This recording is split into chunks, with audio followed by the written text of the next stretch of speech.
So what happens is the teacher is I'm going to show my class at the very beginning, right? When we start doing the grammar of the language, I'm going to show my class a rod, and then they're going to understand what rods are and how we're going to use rods. And then I'm going to give them the beginning of the things that they can do. This is a green one, it's probably not very visible. Wait a minute till I get a dark green one. There's a better one.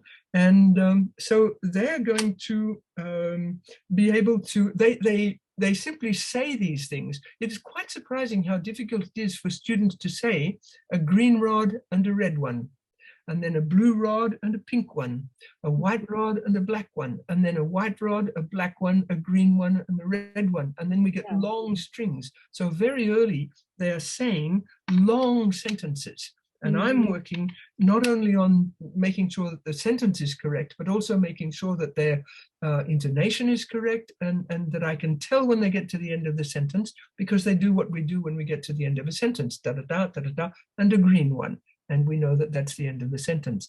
And so we're working on all this at the same time, and we're working on the pronunciation. Every sentence is going to be properly said. So they get a lot of feedback. They get feedback absolutely on every sentence, because the thing about it is that, how do we learn? In fact, there's a wonderful book on how we learn, and this is by Stanislas Dehaene. This is the French version, which is simply called Apprendre.